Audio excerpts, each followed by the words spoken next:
Thank you so very much. Oh, so those very kind and generous words from my new friend and colleague and sister, Susan Colleen.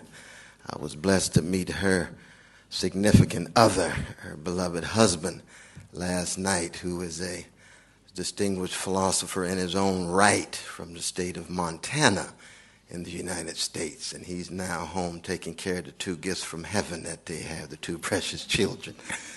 So that ought to be a sign that when it comes to gender equality, that we brothers do try to follow through and enact our duty, as it were.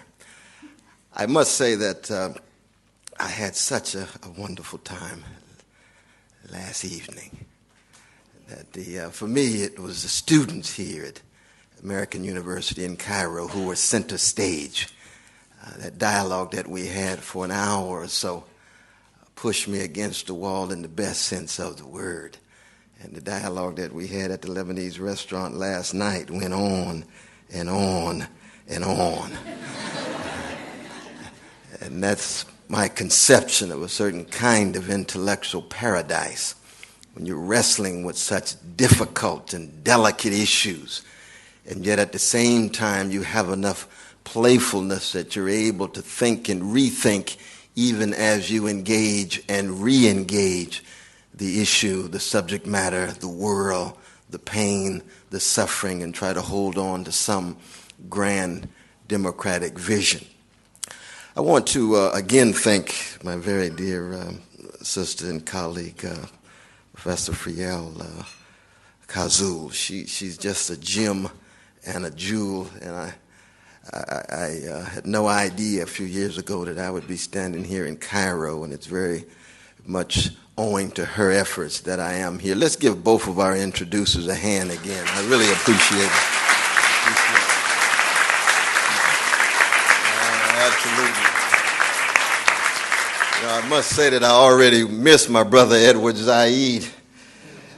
I can't look at him any longer tonight, but I feel he's always looking over me in my own calling and vocation. I want to begin by first dedicating this lecture to two very special friends and comrades. The first is a dear brother named Daniel Aaron. Daniel Aaron was one of the founders of American Studies, and I know that it's the American Studies program that sponsors this particular lecture. But Daniel Aaron is 92 years old. He still lives in the middle of Harvard Square at 92, right across from the American Repertory Theater. And I met him way back 1975 it was. And here he's someone who had studied with Perry Miller, one of the pioneers writing on Puritanism and famous classic An Aaron in the Wilderness. He studied with Francis Otto Matheson, who wrote the great classic American Renaissance on those towering writers in the middle part of the 19th century of Emerson and Whitman and Dickinson and Thoreau and others. And I'd like to begin by dedicating this lecture to him because I don't know how long he's going to be around. And just the idea of him knowing that his legacy in some way through the work that I do may live on. He is my dear white brother. He's a Jewish brother. He has made a significant contribution in understanding this very strange, peculiar civilization called the USA. Those who are interested in his work, you can begin with Men of Hope, Emerson and others, writers on the left, The Unwritten War, why it is the Civil War constitutes a kind of literary void in the history of American literature.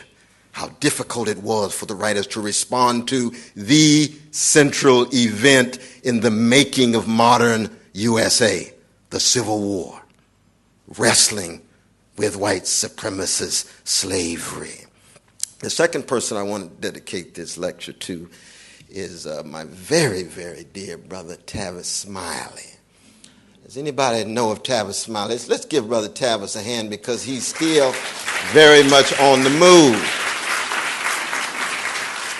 Tavis Smiley, he's not just simply a celebrity, though hardly 40, with his television show every night, presenting progressive analysis and vision, people of all colors and ages and cultures and sexual orientations and so forth. But he has a radio show weekly. He's kind enough to have me give one of the commentary. Same Tavis Smiley has a State of Black Union every year. Every February is the most watched show on C-SPAN here and around the world, wrestling with the State of the Union from the vantage point of those particular black peoples who come out of a legacy of being enslaved and Jim Crowed and Jane Crowed and segregated and demeaned and degraded and so forth. He also has his own foundation where we meet once a year to have young people come together. 500 meet every year in Houston, Texas, trying to cultivate democratic leadership among the younger generation, trying to present a challenge to that third wave of the hip-hop generation so that they won't forget about the great legacies of Curtis Mayfield and Aretha Franklin's Respect and Marvin Gaye's What's Going On and Gil Scott-Heron's Revolution Will Not Be Televised and a whole host of other towering artists. So that Tavis Smiley in some ways represents the future of America if America is to stay on the right track, because he exemplifies the legacy of Martin Luther King Jr. and Fannie Lou Hamer, but under postmodern media conditions. Market-driven, celebrity-obsessed, buying and selling, profit-making and taking, and yet still holding on to non-market values like love and justice and loyalty and fidelity. It reminds me a little bit of Wu-Tang Clan's CREAM. Some of y'all know what CREAM stands for? Dear sister knows. Cash rules everything around me. But what are they saying? Not me. What rules me is a quest for truth, an attempt to empathize and love and serve. But when I look around, all I see is just money, money, money, money, money, cash, cash, cash, cash, cash. How can I be a counter voice and a counter force, a counter hegemonic force against the ubiquitous presence of such truncated values that are oftentimes promoted, the materialism and the hedonism and the narcissism and the truncated individualism that tells us that somehow that's what it means to be human. So we got Daniel Aaron on the one hand, so much representing so much of the best of the past. Tavis Smiley, my dear brother, towering leader in his own right, not just of his generation, but of Black America in particular and of America in general, coming out of the younger generation on the other hand. And last, I want to present to the American University in Cairo my new CD as a gift from me to you for your library. See, I didn't say go out and buy it. I said this is for your library. Now, this CD just dropped a few weeks ago. With geniuses like Prince. First time Prince has ever allowed his music to be on a hip-hop CD because he's so suspicious of the various musicians and artists in hip-hop. And this is the Prince with 27 albums that plays every instrument on every album and sings every voice on every album, so he's not an ordinary brother. One of the few geniuses and one of the last of the funk meisters, now that James Brown has passed and George Clinton is left with Prince. But also there's Jill Scott. Also, the late, great Gerald Levert. Talib Kweli's got a fascinating single coming out of blocks called Bushonomics. That I'm sure will get me in trouble with the American Embassy, but that's all right.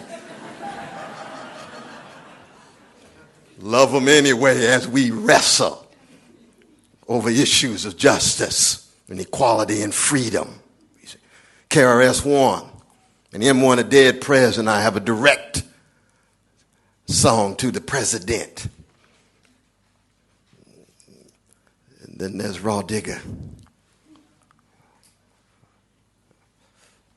Black Thought of the Roots, Killer Mike from ATL. We could go on and on and on. And some old school, Lenny Williams from Tower of Power, David Hollister, coming out of the gospel. I know it may not mean, the names may not resonate with a lot of your brothers and sisters here from around the world, but it moves me deeply. Why?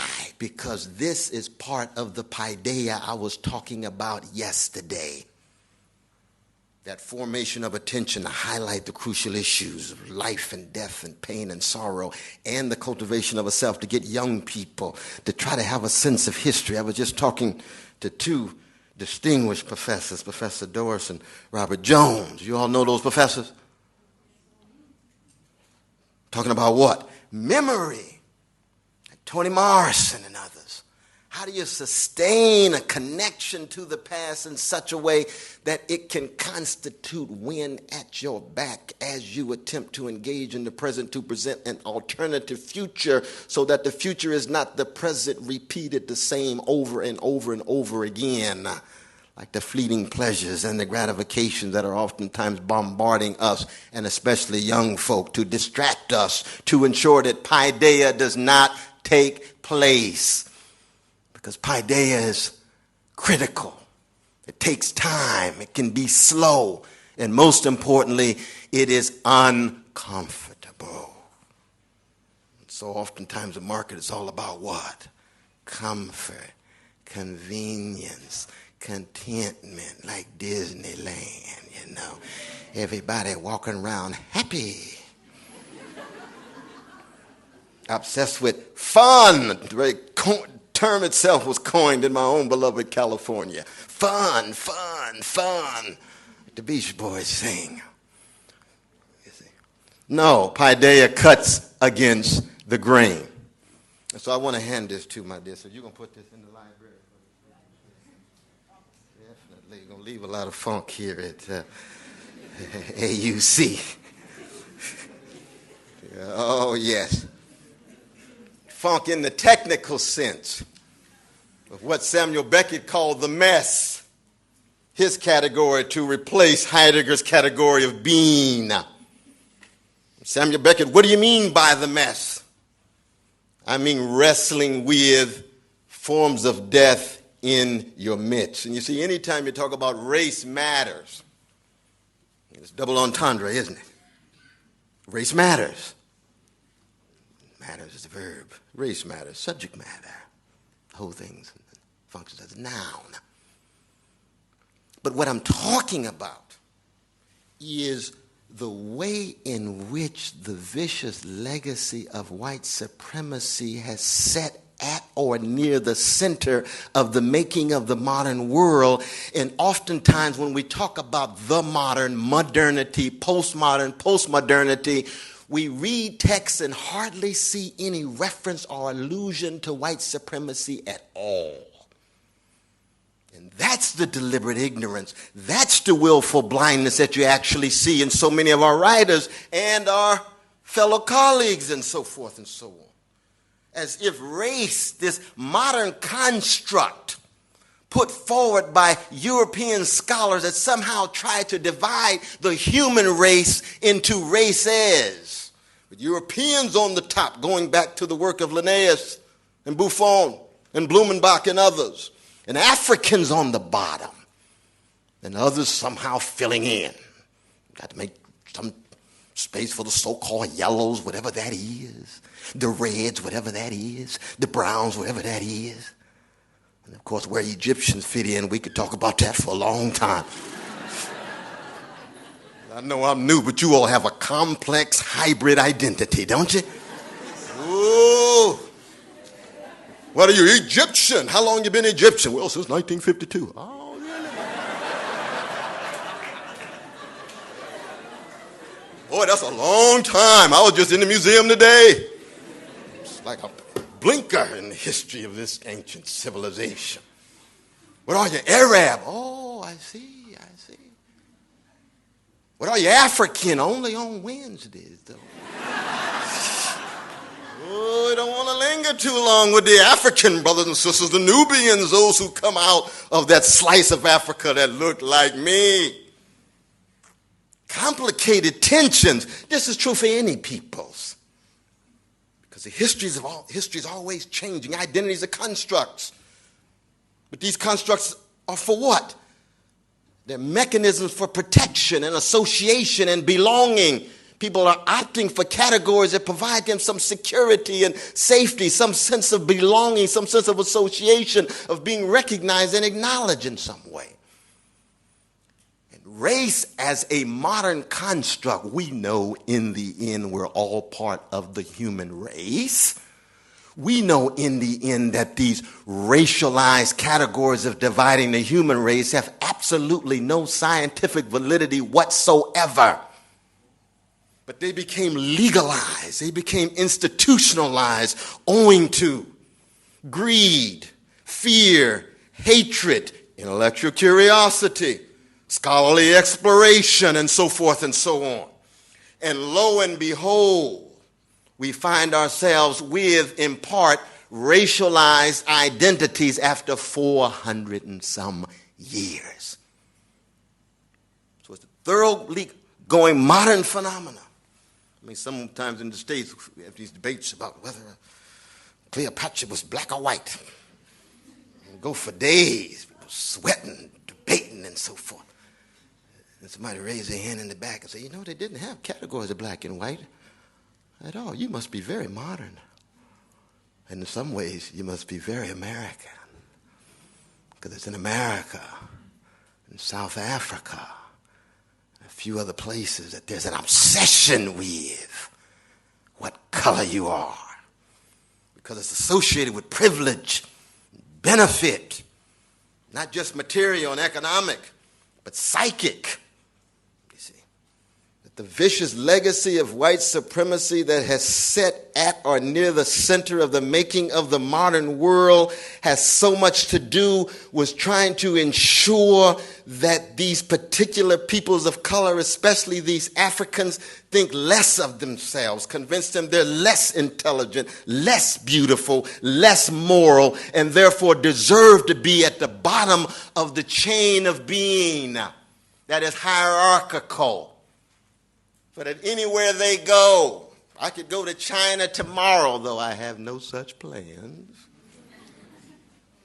and I carry with me the stereotype that's part of this history. Now, I will be in New York in a few days. Similar kind of stereotype at work, but there's a whole lot of folk who look like me in Harlem there who have been resisting and contesting, even as some have been consenting to these deeply racist stereotypes. So to talk about race matters, especially in the United States, is to talk about the most difficult dilemma, the most explosive issue, and the rawest nerve in American life.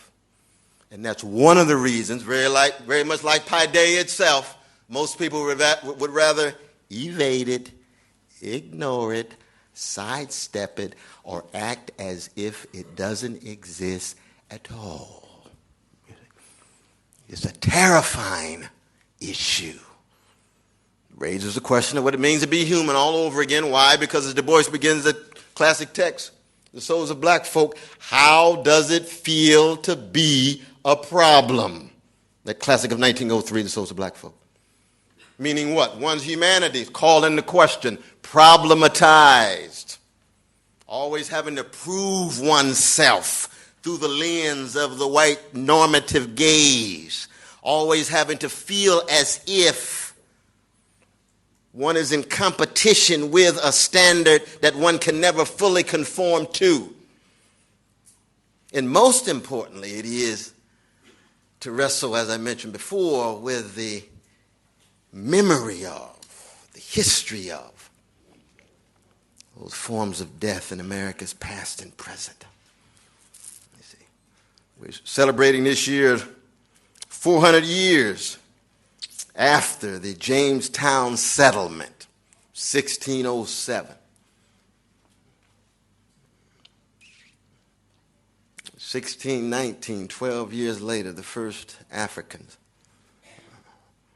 come to the New World on the slave ship. There will be 52,500 voyages. Millions of African bodies, precious African persons or human beings will be brought. You look on the cover of my CD, and you see a picture of a boat reserved just for young children under 12, slave ship,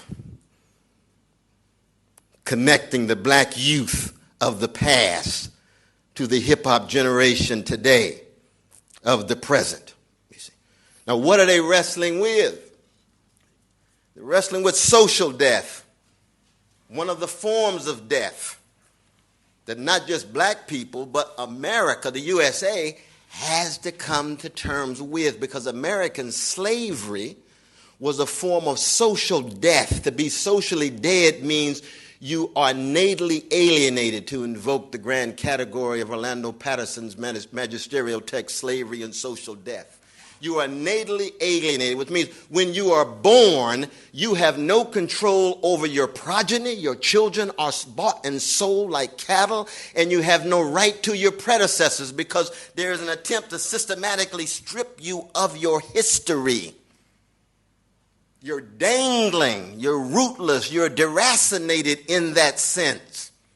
And to be socially dead means you have no social status whatsoever, no legal standing whatsoever, of course no political rights. You're only a piece of property to be bought and sold. So to talk about race matters, especially as it connects to what I'm concerned about, which is democracy matters, the dignity of each person, no matter what color, and the right they have to live a life of decency and access to minimal levels of material resources.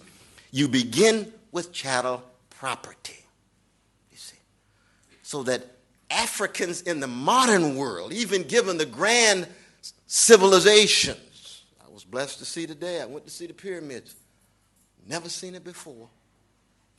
Boy, I was overwhelmed.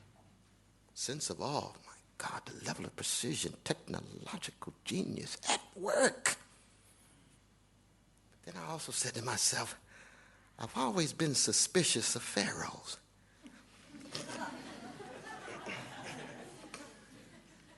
So I got ambivalence, you know. I said, who built the darn things? Did they want to build them? Were they coerced? Was their labor exploited? I said, well, Brother West, how come you got to be so Socratic even when you're looking at pyramids? I said, because I remember just how beautiful the U.S. Capitol is in Washington, D.C., the chocolate city that George Clinton talks about. And I remember it was slaves who built the U.S. Capitol. Their labor was coerced, and they were pharaohs when they built it for black people. In fact, the very symbol of freedom, the eagle itself, was put there by a slave. How ironic. Talking about freedom and liberty, and here you've got the enslaved ones engaging in the labor. Well, I'm just not a Christian, I'm a deep Democrat, so I appreciate the pyramids. Don't get me wrong, I'm not in any way bashing the culture here. You got a rich civilization. But I look at the world through the lens of the cross as a Christian. The 25th chapter of Matthew, keeping track of the least of these. I look at the world through the vantage point of the demos. Self-determination. What kind of options do they have? What kind of alternatives can they choose from? And how do you keep track of pharaohs in whatever form they come? Unaccountable elites using arbitrary power in order to shape and mold everyday people's destinies. That's my question. And that's why When you begin with social death, you begin to look at America in a very different way. Henry James called America a hotel civilization. It's one of the reasons why he left. Went to London, wrote some of his finest novels. What do you mean, Mr. James? Brother of the finest American philosophical writers, William James, that first family of the American intellectual world. What do you mean, Henry James, a hotel civilization? Well, what is a hotel? It's a fusion of a market and a home. And you all kind enough to put me in the Now Hilton. I appreciate that. It's beautiful view. But again, a hotel's about what? Comfort, convenience, contentment. Leave your room is dirty, come back it's clean. You don't know who cleaned it. You don't know whether they're being treated with dignity or not. It's all about your pleasure and luxury. And I would even add extravagance in the sense of the now. And I do appreciate that for 2 days now. I don't want to take this thing too far here. You see the point I'm making? A market, cutthroat competition, backstabbing, obsessed with getting over. Always shot through with levels of corruption. People obsessed with the 11th commandment, thou shalt not get caught. Do what you can to win. Sometimes by any means necessary, as long as you're not caught. This is true in the USA. It's true in India. It's true in China. It's true in Venezuela. My hunch is it's probably true in Egypt too. In home, what is home? The haven in that heartless world. Some place of belonging where you hope there's some non-market values like love and joy. Pleasure, market-driven. Joy, non-market. You see? Well, beginning with social death begins a process of viewing the United States and its development through an angle of vision that says, lo and behold, here these people form this very precious democratic experiment. With founding fathers writing the U.S. Constitution and the Declaration of Independence with magnificent words. And yet 22% of the inhabitants of the 13 colonies are enslaved. America begins this grand dream, a sense of paradiso possibility, utopian impulse. And yet that precious U.S. Constitution, for the first 76 years, will be in practice a pro-slavery document. You say, well, Brother West, how can that be? The U.S. Constitution embodies the grandest articulation of freedom and equality that the modern world knows. I said, but what was going on the ground? The vast majority of presidents and chief justices of the Supreme Court between 1789 and 1861, the vast majority were slaveholders. How can you be a dispenser of justice and not recognize that you are enslaving these peoples?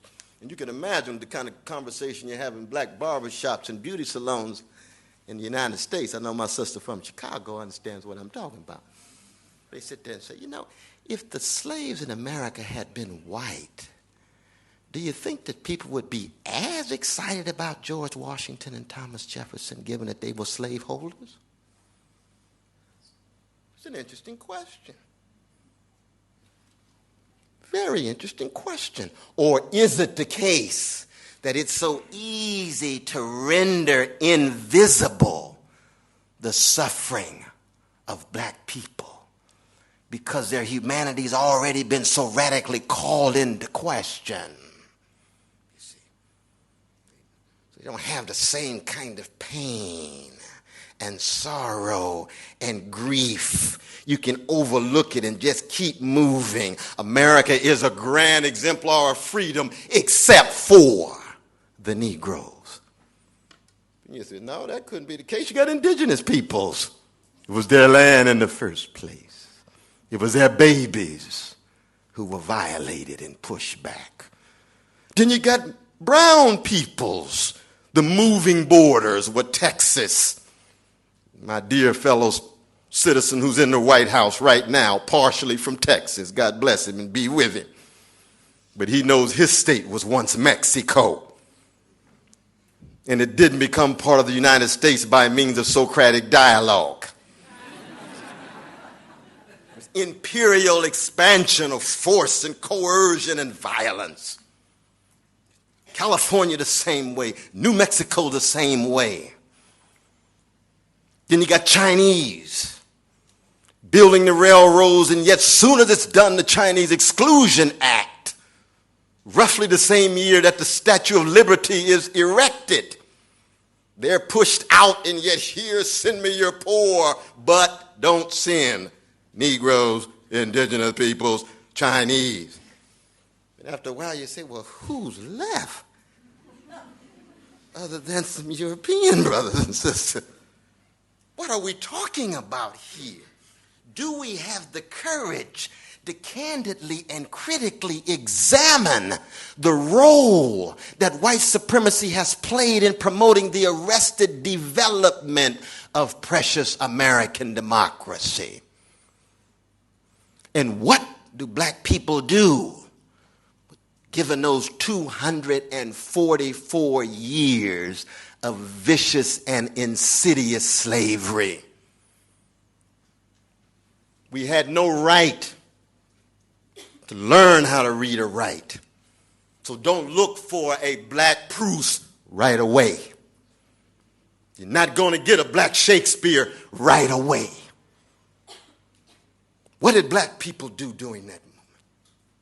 Well, you do it all everyday people do, struggling against structures of domination. You try to take back power in the face of elite abuse of power.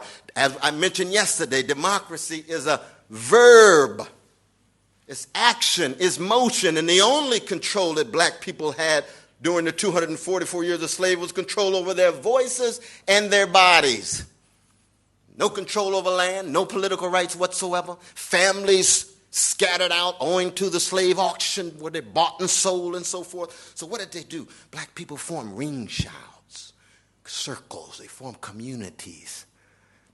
They couldn't worship God without supervision. So here this land of religious liberty has persecuted black Christians as more New World Africans creatively appropriate Hebrew scripture and the Koine Greek New Testament. Persecuted Christians like the early Christians in the lion's den in the early parts of the 1st and 2nd century.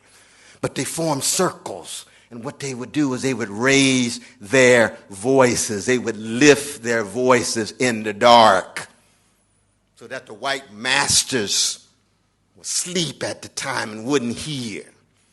And they wrote over 300 spirituals that the world today still listens to. Swing low, sweet chariot. Steal away. Didn't my Lord deliver Daniel? Why not every man? Wade in the water. God gonna trouble the water. Well, trouble is positive. God trouble it, unsettle it, help us shake down this white supremacist order. It was through voice and body. So they began to generate modern conceptions of talking and walking, syncopated, rhythmic. And of course, today so many young folk all around the world want to walk and talk like young black folk. They want to sing like young black folk. Some of them want to rap like young black folk. Not because we black folk have a monopoly on truth or goodness and beauty, but so much went into sustaining humanity and sanity and dignity through voice and through body, because it was the only thing we had. And that's precisely why music and sound and the silences between the notes of sound play such a crucial role in the making not just of black people, but black people begin to write the songs that America sings. And as we witness the Americanization of the world, given the expansion of the American empire, people begin to say, oh my God, the spirituals and Louis Armstrong and Duke Ellington and Mary J. Blige, They are as American as George Bush and Cheney and the others. There's a lot going on in this culture and nation and empire. It has a lot of different faces. Because American slavery is as American as cherry pie. And of course, there's always been those courageous, progressive white brothers and sisters who recognize a degree to which white supremacy could ring down the curtain on American democracy, which it almost did in the Civil War.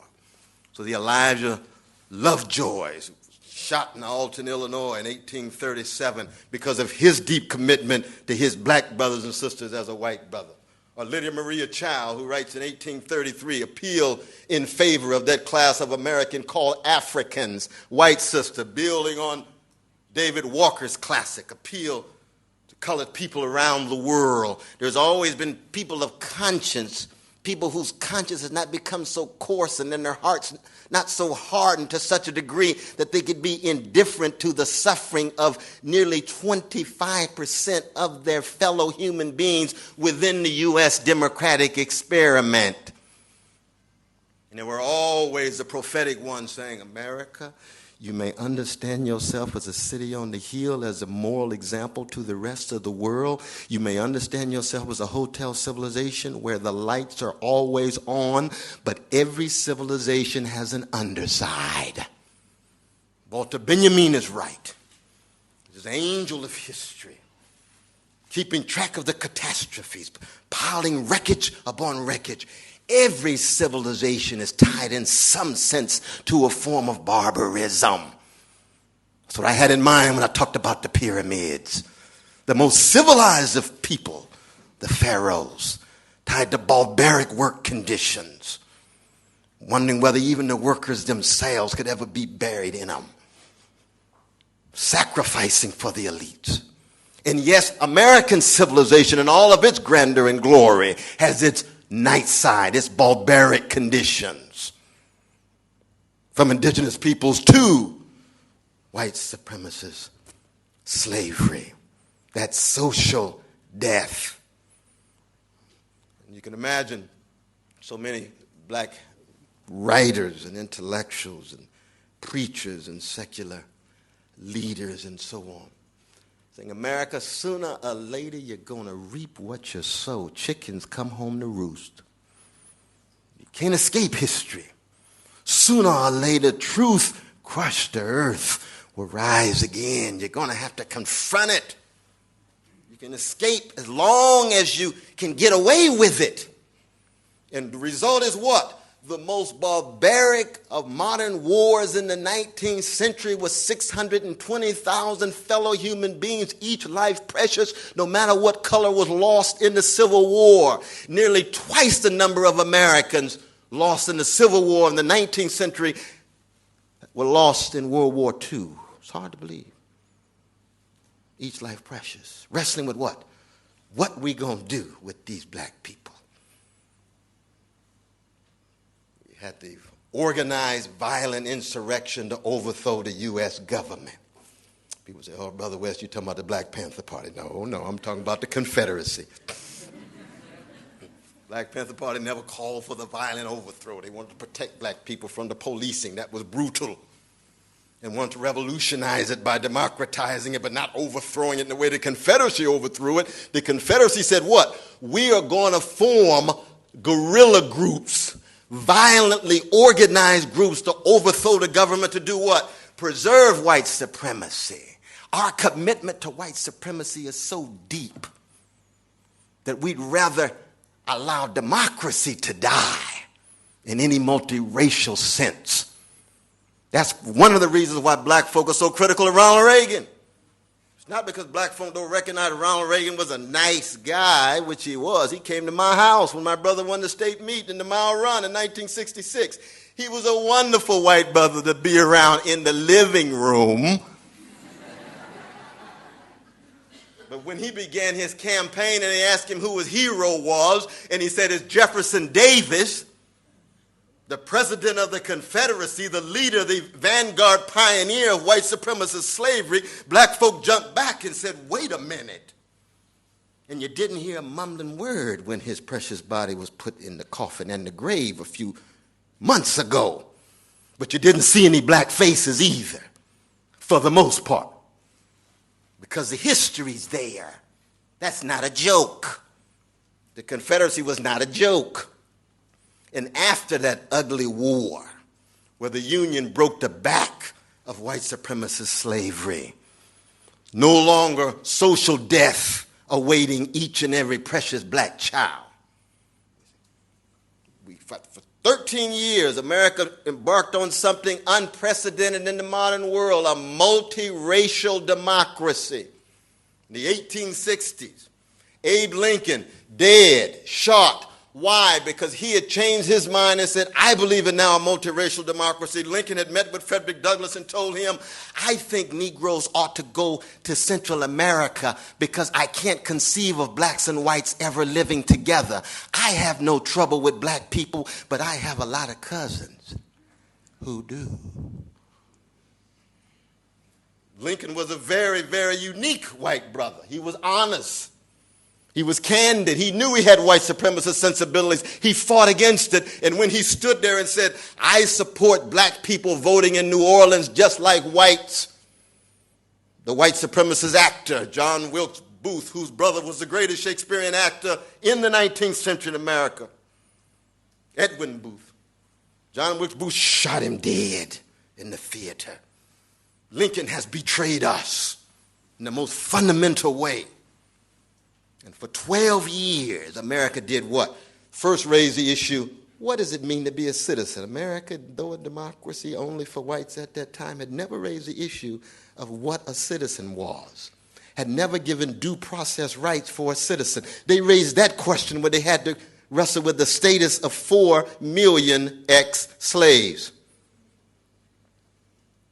So that Constitution that was pro-slavery in practice now is abolishing slavery, now has a definition of citizenship. And for 13 years, America began to move down a very, very difficult road of multiracial democracy. And keep in mind, in the 1870s, there were more black senators then than there are now. 2 from Mississippi. You all know who the black senator is now, making a bid for president, my dear brother Barack Obama. I'm a critical supporter, but I wish he had more audacity.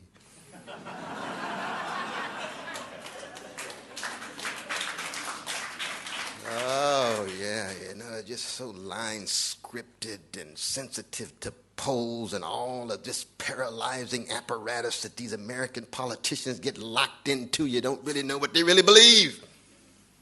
What kind of conviction do you really have? Well, I have checked the polls and says X and Y. Hillary Clinton, she's a master at it, but she learned from a master who she sees every evening, or at least most evenings, or some evenings. God bless Brother Bill and Sister Hillary and Brother Barack. But keep that in mind, more black senators in the 1870s. Why? Because even though the Union Army won the war, white supremacy won the peace. Because in 1877, those military troops that were imposed upon the South to ensure the rights of black people to vote were withdrawn. And between 1877 and 1965, you had the triumph of white supremacists Jim Crow and Jane Crow reimposed, even given the breaking of the back of white supremacist slavery earlier on. Regress after progress. And you moved in from social death to civic death. Black folk no longer enslaved, we're now Jim Crowed and Jane Crowed. That's a long time.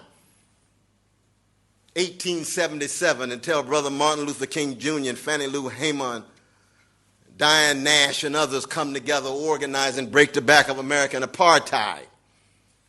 And keep in mind, when I talk about Jim Crow and Jane Crow as civic death, I'm not just talking about segregation. That's the deodorized language of Jim Crow. That's the language most journalists want to use. Yeah, black folk were segregated, which meant they couldn't go to the same bathrooms, they couldn't go to the same recreational facilities, they couldn't go to the same churches, couldn't go to the same schools. They were segregated. That's just a part of the story. The crucial part of the story is violence, lynching. Every 2.5 days for over 50 years, some precious black baby or woman or man hanging from some tree, that strange fruit the southern trees bear that the great Billie Holiday sang about with such power, and the Jewish brother Maripol writing the lyrics with Sister Billie Holiday. Strange fruit hanging from the bottle with that rope. And you all been following, I'm sure, the controversy about nooses these days. We've got 21 different appearances of nooses in workplaces in the last year in America. When the nooses signify that lynching. And the point I made last night, as vicious as slavery was in the Caribbean, no Jane Crow, no lynching in the Caribbean. Vicious as it was in Brazil, no lynching in Brazil. And this has direct relevance today. Why? Because when 9/11 hit, and I was there in New York, Marriott Hotel, I was supporting the quest to be the first Latino mayor of New York City, Brother Freddie Ferrer. That was election day that day. Saw the first plane hit, then the second. Tears began to flow. I said, my God, my God. Gangsters at work, killing innocent folk, each life precious. Then my second thought was, it's not as if terrorism is alien to American history. For some Americans, it's going to be a new experience. I'm sure many of my white brothers and sisters are going to say, I can't stand this condition of being unsafe, unprotected, subject to random violence, and hated. I say, you don't say. I agree. But all to be constructed as a nigger in America, intimidated, rendered afraid, feeling helpless, can't do anything about your situation, hated because of who you are rather than anything you've actually done. To be a nigger in America for 400 years is to be unsafe, unprotected, subject to random violence, and hated. And I had some of my loving white brothers and sisters come up to me, oh, Brother West, I just can't get over the sense of being hated so. And I see our journalists that keep asking the question, why do they hate us so? I said, well, on the experiential level, why don't you ask that black brother Jamal?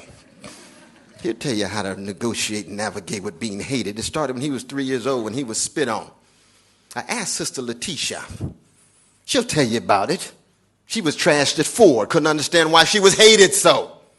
In fact, black folk have had to come up with armor, with forms of emotional and moral weaponry to deal with terrorism. It's one of the gifts that black people can actually give to the world. This is how you deal with terrorism. We have been on intimate terms with social death of American slavery, civic death with lynching and Jim and Jane Crow and segregation, wrestling with psychic death, taught to hate ourselves, spiritual death, feeling there's no hope whatsoever. Raising the question, is it the case that black hope is a joke and black freedom is a pipe dream and black love is a crime? How do we keep going on in the Beckett-like way we talked about yesterday? I can't go on. I've got to go on. My baby's hungry and she's smiling. And she doesn't know what kind of world she is entering in this whirlwind of white supremacy under Jim and Jane Crow for over 80-some years. That's what Brother Martin was confronting, that night side of America.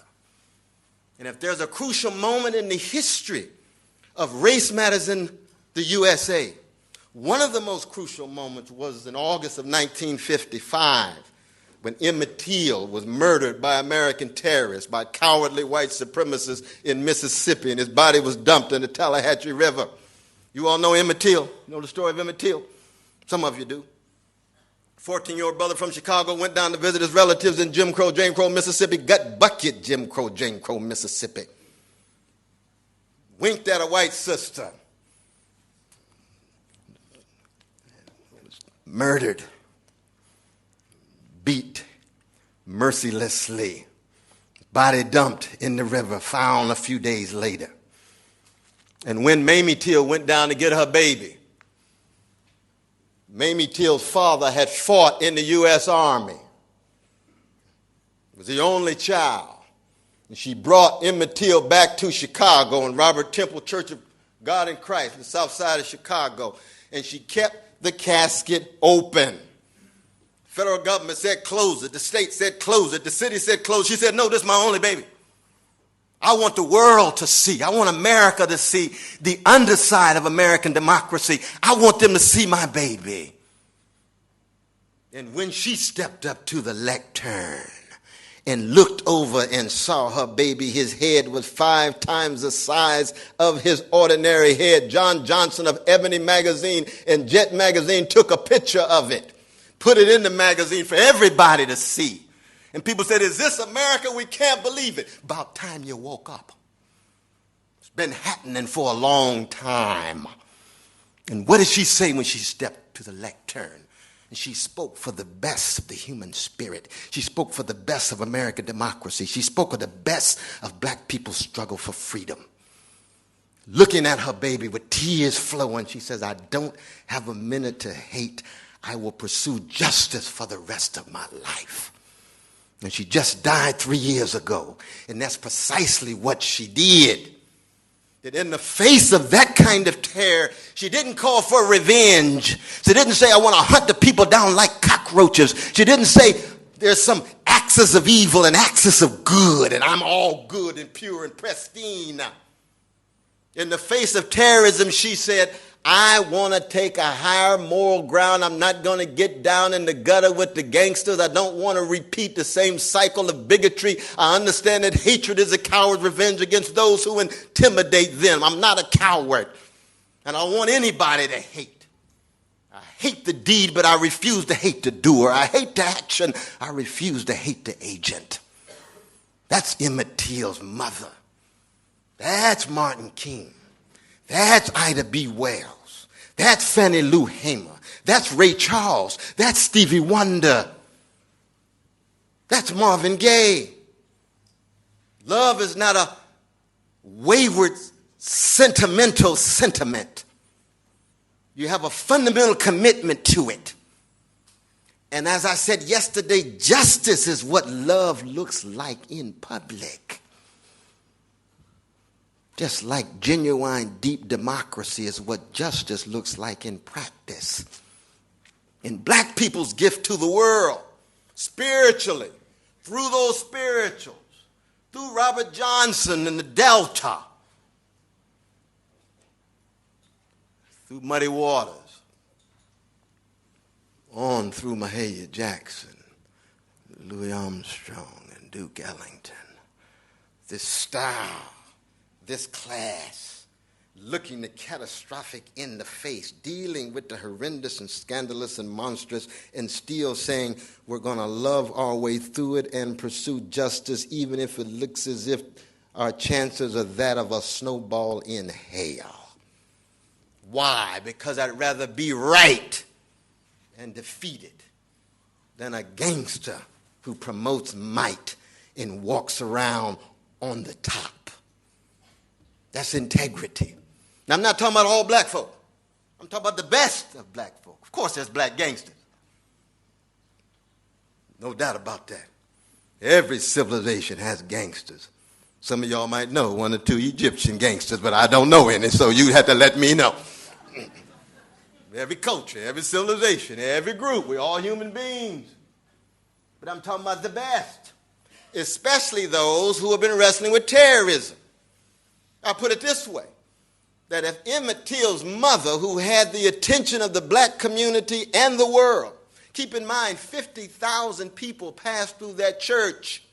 That was the first massive civil rights demonstration 3 months before Sister Rosa Parks sat down in order to stand up for justice in Montgomery, Alabama in December of that same year. So it was a momentum building. But if Emmett Till's mother had said some of the things in response to terrorism that we hear from American leaders after 9/11, there wouldn't be an American democracy. Wouldn't be American democracy. You see? Why was it that black people decide not to form a black Al-Qaeda? They've been through enough hell and hurt. They had moral and spiritual stuff in the face of terror. That yes, they had been niggerized in the sense of being rendered afraid and feeling powerless and impotent. But they still felt some power in their voice, power in their song, power in their churches, even though it could not politically and economically translate till much further down the road. There was enough moral stuff that had been accumulated over time. There was a paideia that was at work in the black community, and the music was so fundamental to it that even given these particular peoples, they could still touch your humanity. So that Ray Charles would still lay his soul on the table for each and every person to partake of it, even though you and I know he comes from Jim Crow, Negro-hating Georgia. Where did he get that kind of spiritual strength? It didn't fall out of heaven. It's not in his genes or phenotype. It comes out of a culture. That's what Race Matters in Part is about. It's not a debate about policy and affirmative action here or there. It cuts so much deeper than that. It's philosophic, it's poetic, it's existential, and it's political, moral, and economic. And yes, we have to wait until the 1960s before we get another chance at multiracial democracy. And that's precisely what happened. But of course, it's a moment in which the rest of the world is on the move, as I mentioned before. Decolonization taking place in Asia and Africa and other corners of the globe. And American elites no longer able to hold up this image of a free, equal USA using a Jim Crow army to crush a gangster named Hitler.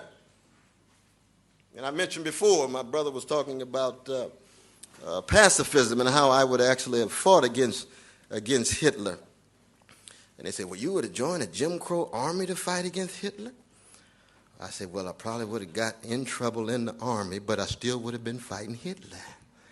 I would have had to fight on both fronts. The Jim Crow front at home and the Nazi front abroad. Why?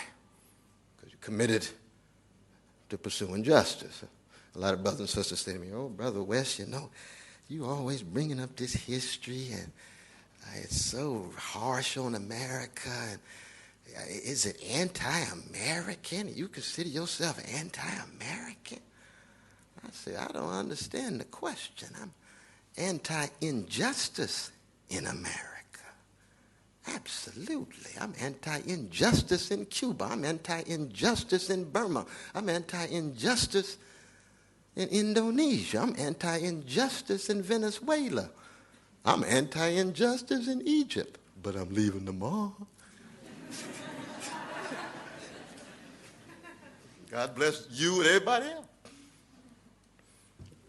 But keep in mind that the tradition that I'm talking about, from Harriet Tubman to Malcolm X, is as American as George Bush.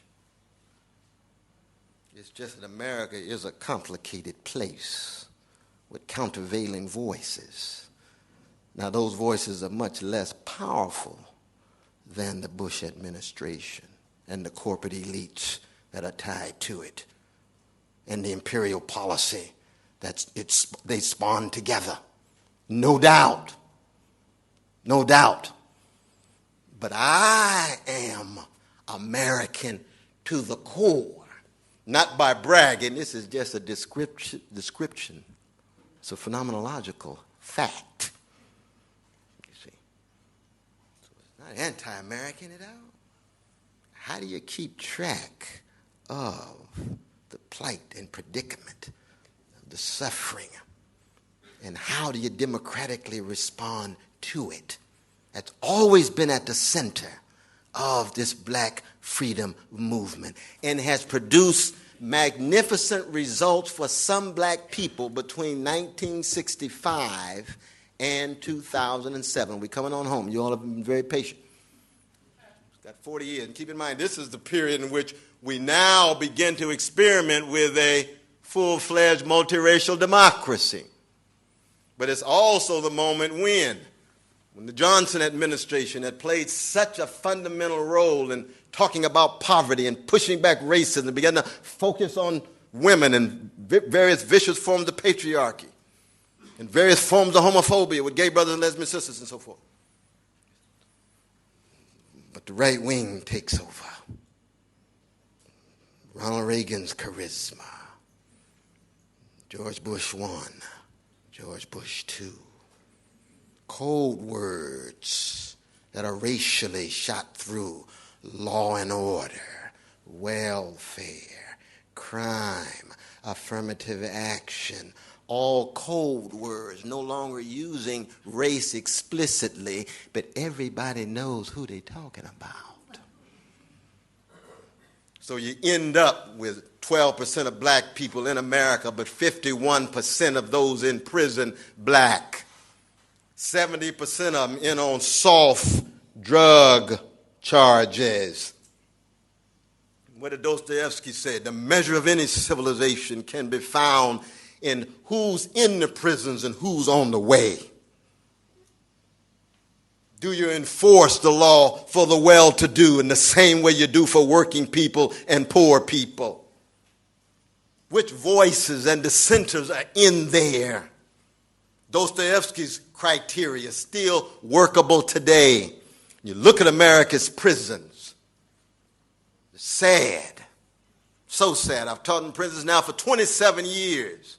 I've seen the change and transition. So many young black and brown brothers and now more and more black and brown sisters and poor white brothers and sisters are escalating all the time. 33% of black children living in poverty in the richest nation in the history of the world. That's a disgrace. 40% of red, indigenous peoples, their precious children. 38% of brown. 21% of all of America's children living in poverty. Right next door in Canada is just 7%. God bless Canada, but it's really not known for being on the cutting edge of social justice in the deepest sense, given us Tories and others. What's going on? 1% of the population own 51% of the wealth. Oligarchic, plutocratic, to some degree still pigmentocratic. Even though you got Oprah and a few of them up there. And they always trot it out as a success. And yes, she is successful. God bless her. She's an entrepreneurial genius. But she doesn't have a whole lot of political courage. Very reluctant to step forward on controversial issues, even though she's making movement in the last few years. Maybe she's thinking about retirement. I don't know. She got billions of dollars, so she should be ready. Michael Jordan can't take one political stand. Says he doesn't see color, he sees green. Talking about money. Right back to Wu-Tang Clan again. I'm not mentioning their names to put them down. You wouldn't know it, I guess, but I do love these folks. They're just wrong about some things. Accountability means all of us have to be rendered accountable. That's what I love about Tavis Smiley. It's so rare that people move to the highest level of celebrity status and still believe they want to be great rather than just successful. They don't want just financial prosperity. They want moral magnanimity. They don't want just that individual security we talked about yesterday. They want personal integrity. They want to live a life in such a way that non-market values still have weight and gravitas even as they are successful. But greatness is what it's all about. And greatness is always a question for me of what is the quality of your service to others and what is the depth of your love to others. And when you love people, you hate the fact that they are being treated unfairly and unjustly. It's a righteous indignation. It's not anger. It's not a hatred. It's a righteous indignation that focuses on conditions, acknowledging that we all have gangster proclivities, each and every one of us. In America right now, 2007, not just locked into an election, but wondering, in fact, whether the whole system is broken. Senators sitting on the floor, standing on the floor of the Senate and saying the American political system is characterized by legalized bribery and normalized corruption. That's not me, that's senators saying that. And they're on the inside.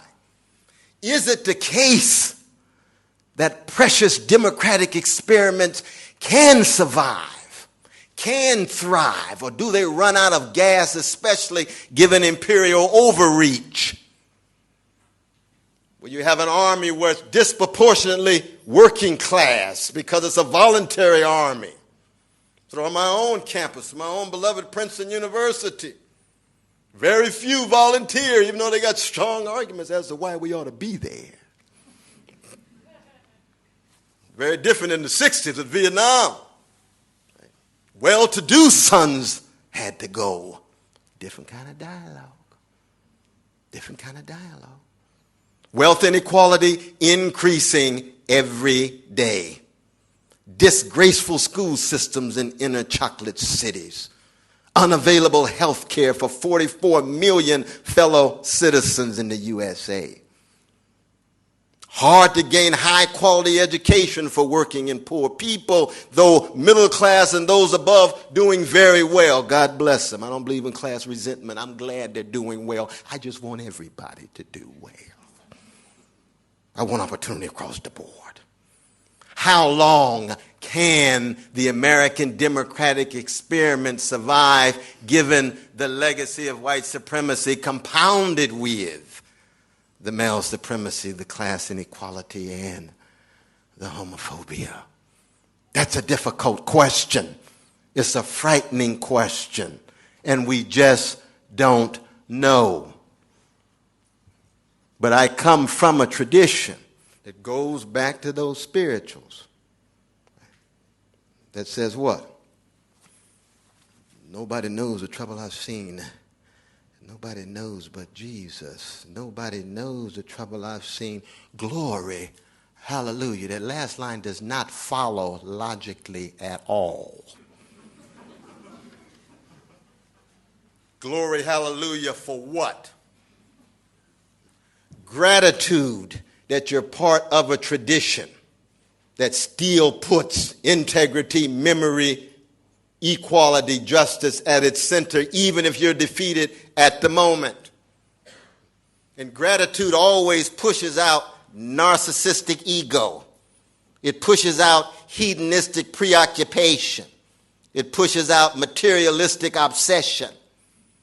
Gratitude is always a way of opening the soul. And that's what I meant yesterday when I talked about A Love Supreme by John Coltrane, who comes out of Jim Crow, North Carolina via Philadelphia. And so many of the other great artists. That when I talk about art, I'm talking about a life or death activity that we of the human species engage in because it is the highest expression of who we are. And the fundamental question at times is art or empire. That's Shakespeare. It's King John. Underread play. The Bastard. Commodity. Cardinal. The best of any culture has to do with humanity and all of its fragility versus greed, fear, hatred, indifference. And I end by challenging each and every one of you intellectually, like our dear brother Edward Zaid. Can we invest ourselves in such a way in the life of the mind that we try to generate forms of paideia, such that, yes, we find joy, yes, we have passion, yes, we recognize we can be wrong, but in the end, we try to leave the world just a little better than we found it because our conversation with those that came before is such that we are empowered, even if it looks at the moment that there's hardly any credible options at all. It's true in the USA. It's true in Egypt. It's true in parts of Latin America. It's true in parts of Asia. And it's certainly true for our dear brothers and sisters in Burma. Black folk. Grand Gifts is a wonderful book by W.B. Du Bois called The Gift of Black Folk, written 21 years after The Souls of Black Folk. Those two texts ought to be read together. And I hope you have that second text in the library. I know you got the first one. I'm sure the text is worn out because these dynamite students here just reading Du Bois over and over and over and over again. I know, you don't have to tell me, you don't have to tell me, you don't have to tell me. But the gift of black folk, deeper conceptions of democracy than the founding fathers had. That's why Martin King said, I have a dream. It's not the American dream. He said it's rooted in the American dream. It's a dialectical critique of the American dream. He knew that George Washington and Thomas Jefferson were slaveholders. He could keep track of their great contributions to freedom, even as he could keep track of how their conceptions of freedom was hiding and concealing the enslavement of black people. Reconstructed conceptions of democracy. We saw it in the Don Imus affair just recently. You all read about the Don Imus affair? You know what I'm talking about? The trashing of the young sisters. Ugly. And what did you see when you saw the press conference of the young sisters? Such dignity, such style. It's clear that Brother Don Imus doesn't understand that you don't talk to people in such an indecent way. Why don't you teach him the meaning of decency? It's clear that black people haven't been treated in a democratic way, been treated anti-democratic. Help America to learn the meaning of democracy. It's clear America's conception of freedom has been truncated and circumscribed. It's too narrow. Teach America the meaning of freedom. It's true that America tries to deodorize and sterilize and manicure the funk in its history. Teach America that there's sublime beauty in the funk. There's profound love in the funk. There's dangerous freedom in the funk. That's what James Brown was trying to say. Come on, get down there with us. Don't just boogie on the weekend and think the music is a form of amusement and entertainment. We're inviting you into a whole way of life that's polyphonic. It's improvisational. Loosen up. Realize you're going to die soon. You're not going to be here that long. Open your heart so you learn how to love. Didn't Dostoevsky say hell is those who suffer from the incapacity to love? Lift your voice, the Negro National Anthem, which is what democracy is about. Hearing every voice. Just like in that ring shout, everybody had to have their verse. Lift your voice, even if it's off pitch. That's all right. We'll save that for Aretha. She knows how to sing in tune. Lift your voice, but have the courage to find your voice. What is the future of American democracy? It is always incomplete, unfinished, open-ended. It depends what Americans do. USAers, oh, God bless you there. Definitely. You all right there? Yeah. I said USA and things start cracking. Oh, boy, we all crack vessels anyway. But I want to end. The future of American democracy that has immense ramifications and repercussions for brothers and sisters of all colors around the world depends on what we do. You can't be spectators. You got to be participants. You got to be subjects of history. But you have to have courage. You have to have compassion. You have to have vision. And if there's one grand set of insights that comes out of the struggle for black freedom, it says, in the words of Earth, Wind, and Fire, keep your head to the sky. Or Mahalia Jackson used to sing, keep your hand on the plow, keep working, do your work, be disciplined, keep loving, keep fighting, put justice at the center of who you are. And as the freedom fighters of all colors, trying to break the back of Jim and Jane Crow in the South, used to say, keep your eyes on the prize, something bigger than you and grander than you that can appeal to the better angels of your nature so you don't find yourself slipping down the slippery slope of hatred and bigotry, keeping in mind Emmett Till's mother's high standard, and then maybe we have a chance.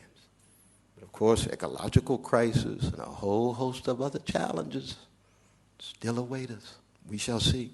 Thank you all so very much for being so kind.